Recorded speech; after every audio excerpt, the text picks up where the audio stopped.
J'espère que tout roule pour vous, que la santé est au rendez-vous. Ces derniers temps, une question nous a littéralement sauté aux yeux, le budget ou plutôt le gouffre financier alloué à la présidence algérienne. Non, ce n'est pas une exagération, c'est une avalanche de chiffres. Une pluie de zéros qui donne le vertige. Plus de 860 millions de dollars, ou si vous préférez dans notre bonne vieille monnaie européenne, environ 740 millions d'euros. Une somme qui donne envie de relire 2 fois pour être sûr de ne pas rêver. Et ce n'est pas fini. D'ici 2026, cette présidence prévoit de faire chauffer la carte bleue comme jamais. Elle va dépenser davantage que bien des palais présidentiels des services d'État, voire même que certaines familles royales bien installées dans leur faste ancestrale à travers le globe. On dirait presque que le modèle budgétaire, ce n'est plus celui de l'Élysée ou de Buckingham, mais plutôt celui d'un royaume galactique façon science-fiction. Nous avons déjà mis les pieds dans le plat, la comparaison. On l'a faite, et pas qu'à moitié. La Turquie, la France, les majestueuses monarchies d'Europe, tout le monde y est passé. À travers plusieurs émissions, nous avons soigneusement décortiqué l'ampleur invraisemblable, et surtout coûteuse, des sommes que la présidence algérienne prévoit de flamber d'ici 2026. Et inutile de chercher un précédent, c'est du jamais vu aussi bien par la taille que par l'ampleur du silence qui l'entoure. Car justement, parlons-en de ce silence. Nos enquêtes, parfois embrouillées tant les pistes sont brouillées, ont fini par révéler un fait troublant. El Mouradia s'active discrètement. De nouveaux chantiers seraient dans les tuyaux. Le hic, on nage en pleine brume. Aucune info, aucun communiqué, pas le moindre mot officiel. Les plans avancent, les terrains s'acquièrent, mais les Algériens, eux, restent dans le noir complet. Une gestion de l'ombre version grand luxe. Et si vous cherchez une preuve concrète de tout cela, la voici d'après les éléments recueillis lors de nos recherches. Il y a environ 3 mois, la présidence s'est discrètement emparée d'un gigantesque terrain.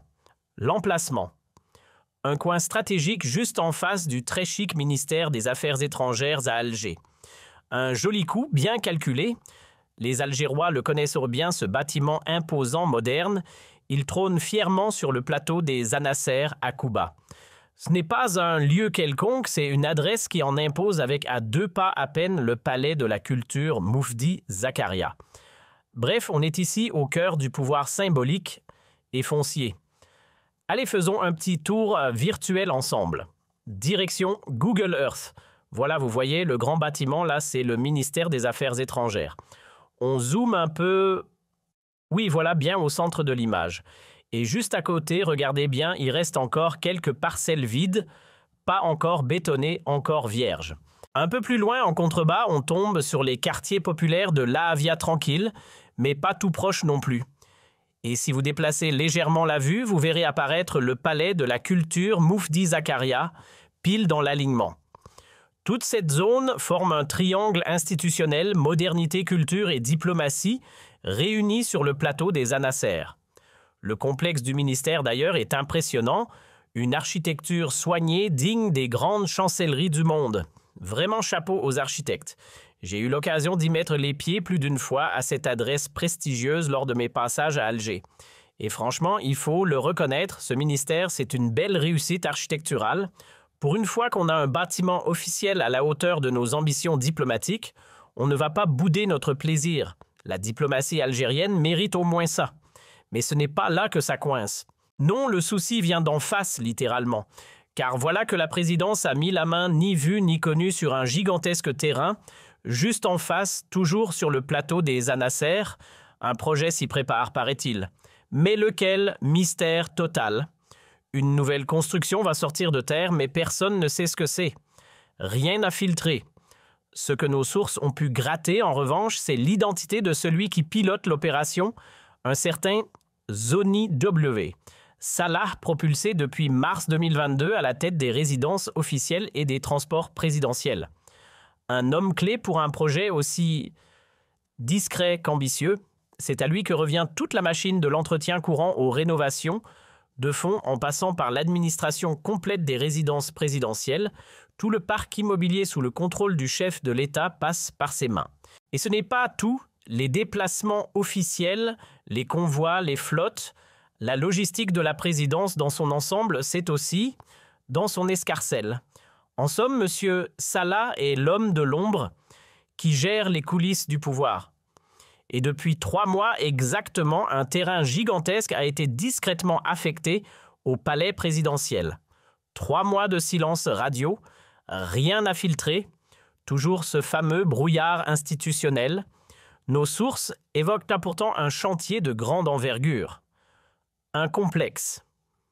Une nouvelle résidence, un palais version XXL. Le mystère reste entier. Certaines rumeurs vont même jusqu'à prédire un déménagement complet du pouvoir quittant El Mouradia pour s'installer sur les hauteurs des Anasser. En vérité, plusieurs hypothèses se croisent et ce sont des voix bien informées qui les avancent. Une chose est sûre, quelque chose se trame et ce n'est pas petit. Plusieurs théories circulent et chacune a de quoi faire froncer les sourcils. La première, sans doute la plus croustillante, Abdelmajid Tebboune, rêverait de son propre palais flambant neuf perché sur les hauteurs d'Alger, en plein plateau des Anasser. Un petit clin d'œil à Erdogan en version algérienne, symbole de pouvoir de grandeur et de budget illimité.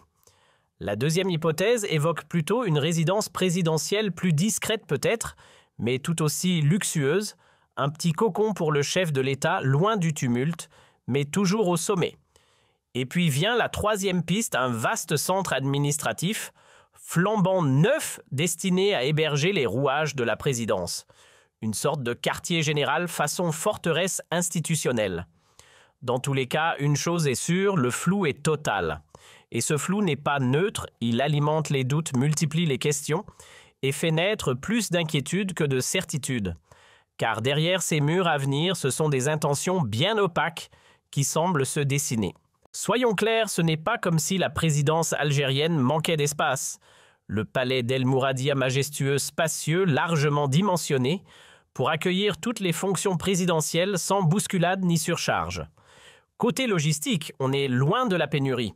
Et si on parle de résidence, là non plus, rien ne manque. Prenez par exemple celle de J. Merkaz, perchée sur les hauteurs d'Alger. Une perle immobilière avec vue panoramique sur la baie, un vrai balcon présidentiel sur la capitale. Elle a même bénéficié d'une rénovation dès l'époque de Bouteflika, preuve qu'on ne lésine pas sur le confort quand il s'agit du sommet de l'État.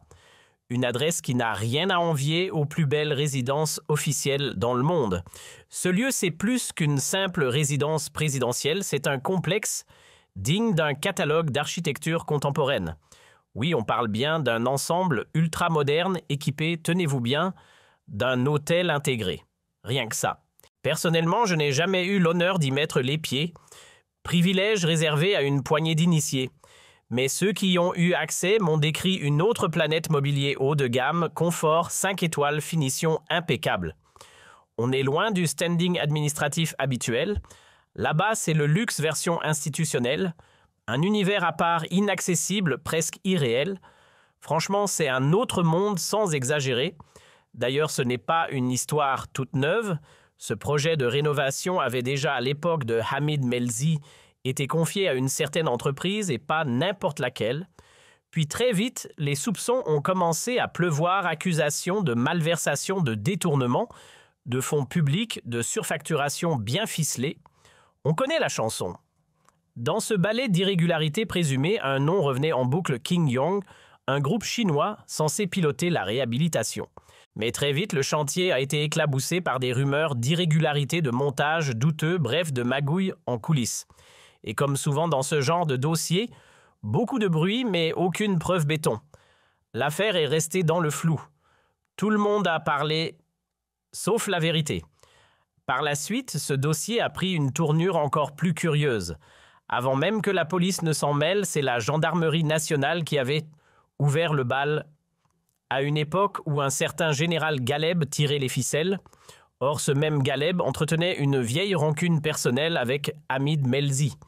Et visiblement, il n'a pas hésité à utiliser l'appareil sécuritaire comme une arme de règlement de compte. Résultat, une avalanche de dossiers montés à la va-vite cousus de fil blanc, souvent sans queue ni tête. Quant aux preuves concrètes de corruption, aussi rares qu'une déclaration de patrimoine présidentiel. En clair, beaucoup de bruit, très peu de fond. Ce qu'on a réussi à reconstituer, c'est qu'en 2018, le projet de réhabilitation avait d'abord été confié à une entreprise portugaise du nom de Texa. Mais visiblement, cette solution ne plaisait pas à tout le monde. Hamid Melzi, très impliqué à l'époque, est monté au créneau pour faire capoter l'affaire. Selon plusieurs sources, il aurait directement fait pression sur la présidence en expliquant que les Portugais allaient bâcler le boulot, que la gestion serait catastrophique et que lui, personnellement, refusait d'avoir à superviser un tel chantier avec eux. Son alternative, importer du Made in China. Résultat, Texa mise à la porte et le contrat finit entre les mains d'un groupe chinois au nom aussi inattendu que spectaculaire, King Kong. Oui, vous avez bien lu. Petite parenthèse que je referme aussitôt, mais qui vaut tout de même la peine d'être glissée côté patrimoine immobilier. La présidence algérienne est loin d'être en manque. Il y a déjà la résidence présidentielle de Zeralda, un bijou construit, rénové, embelli et modernisé à l'époque d'Abdelaziz Bouteflika. Rien que celle-là, c'est du solide. Et ce n'est pas tout. Il ne faut pas oublier le célèbre Club des Pins. Ce complexe balnéaire, autrefois rattaché au service du Premier ministre, a changé de main depuis mai 2022. Il a été tout simplement absorbé par la présidence. Voilà encore une résidence d'État qui s'ajoute à la longue liste des biens mis à disposition du sommet de l'État. Bref, le mètre carré ne manque pas, mais on continue d'en vouloir plus. Prenons aussi le cas bien nébuleux d'une autre résidence située dans la région de La Havia. En mars 2019, on y a vu le général Toufik et Saïd Bouteflika s'y réunir discrètement dans une ambiance pleine de mystère. Mais à qui appartient vraiment ce lieu? Là, c'est le flou artistique. Certains affirment qu'il s'agit d'un bien de la présidence. D'autres assurent que c'est une base relevant des services de renseignement. Mais vu que ces fameux services secrets sont eux-mêmes sous l'autorité directe de la présidence, eh bien, on boucle la boucle. Autrement dit, qu'on l'étiquette renseignement ou exécutif, cela revient à dire qu'il s'agit encore une fois d'un bien sous contrôle présidentiel. Et ce n'est qu'un exemple parmi tant d'autres, car des propriétés de ce genre appartenant à la présidence, il en existe un peu partout à Alger comme dans les autres wilayas. Le patrimoine immobilier de la République, un vrai labyrinthe. Et pas vraiment ouvert au public, Abdelmadjid Tebboune, lui, n'est pas à plaindre. Il réside dans la somptueuse Idlès, une demeure historique à la hauteur de son prestige. Un véritable château chargé d'histoire et d'aura dont nous avons déjà eu l'occasion de parler. Un lieu qui à lui seul incarne le pouvoir et la tradition. Alors la vraie question se pose, faut-il vraiment en rajouter une couche? La présidence algérienne a-t-elle besoin d'un énième palais d'un nouveau domaine ou d'un site flambant neuf pour asseoir un peu plus son autorité? On peut franchement se demander si cette frénésie immobilière relève de la nécessité ou d'un simple caprice de grandeur.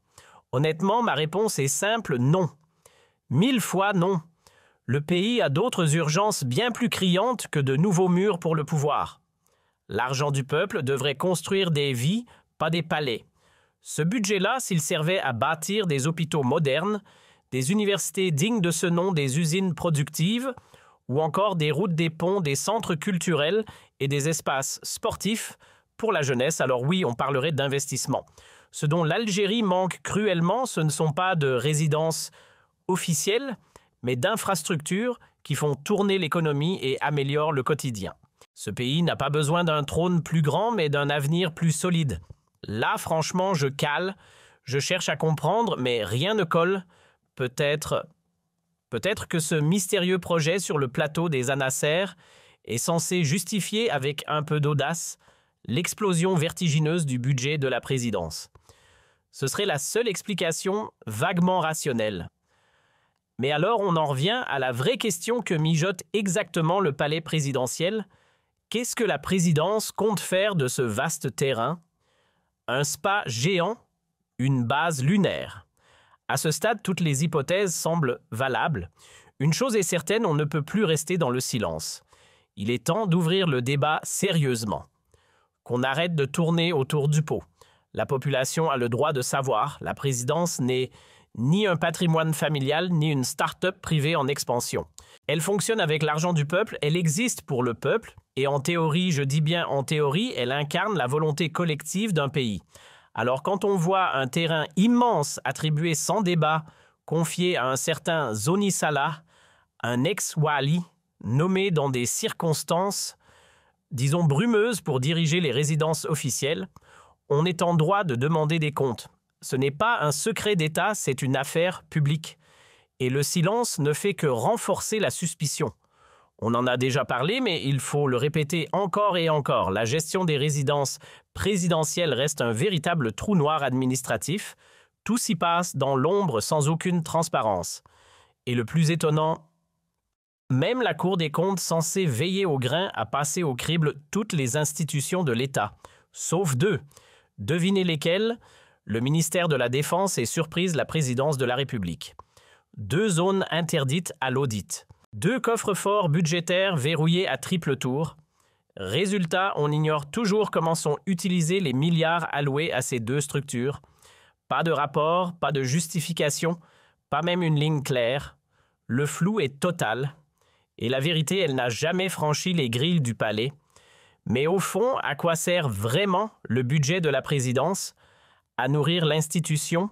Non, plutôt à nourrir l'appétit des élites, gastronomie raffinée, buffet présidentiel, véhicule de luxe dernier cri, sans oublier la fameuse résidence d'été au Club des Pins transformée en centre de villégiature pour familles bien placées, jet ski flambant neuf, villas réaménagées, piscines fraîchement creusées, tout est pensé pour le confort d'une minorité très sélecte.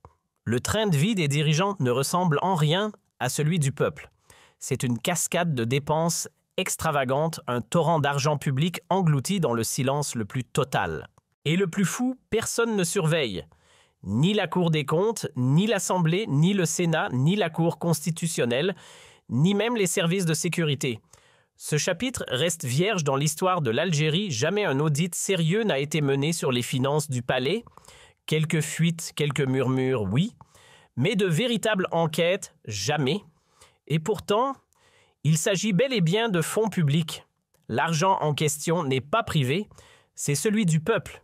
Et si le président est à la tête de l'État, il ne doit pas pour autant s'imaginer au-dessus des lois. Ce n'est pas son royaume. L'Algérie n'est pas sa propriété. Le rôle du président, c'est de servir la nation, pas de s'en faire servir comme un roi. Car si on accepte l'inverse, on bascule tout droit dans une monarchie à l'ancienne version 21e siècle. Soyons clairs, je ne suis pas contre le fait que la présidence lance des projets, mais à une condition qu'ils soient utiles, transparents et qu'ils apportent une vraie valeur au fonctionnement de l'État. Là, je dis oui. Mais aujourd'hui, vu l'étendue du patrimoine présidentiel, vu les ressources humaines, matérielles et financières déjà disponibles, est-ce qu'on a vraiment besoin d'un nouveau siège, d'un palais en plus sur le plateau des Anasser? Sincèrement, pour moi, c'est non. Inutile, injustifié, avant même de chercher à nous convaincre, commencez par être clair. Soyez transparent. Pourquoi avoir puisé autant dans les caisses publiques?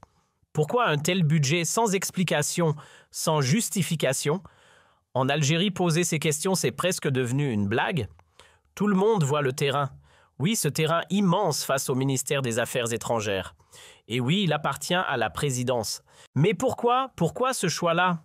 Pourquoi ne pas y avoir construit une université, un hôpital, un centre technologique ou une infrastructure utile aux citoyens? Pourquoi offrir encore un bout du pays à une institution qui détient déjà un empire immobilier gigantesque? Pourquoi toujours plus, alors qu'elle a déjà tout? Je croise les doigts pour m'être trompé. J'espère sincèrement que les informations que nous avons reçues, celles qui affirment que la présidence envisage la construction d'un nouveau palais, sur les hauteurs sont erronées, infondées, voire complètement fausses. Parce que soyons honnêtes, ce n'est pas de palais que l'Algérie a besoin. Ce qu'il nous faut, ce sont des palais d'un autre genre, des bastions économiques, des centres d'innovation, des complexes hospitaliers de haut niveau, des espaces culturels et scientifiques, dignes du XXIe siècle. Si on devait vraiment bâtir un palais, alors pourquoi ne pas le faire à la place de cette foire d'Alger, vieillissante, dépassée, figée dans le passé? Mais pour un énième palais présidentiel? Non. Clairement non, l'Algérie dans son état actuel peut très bien se passer d'un nouveau symbole de pouvoir. Ce qu'elle réclame, c'est du progrès, pas du marbre.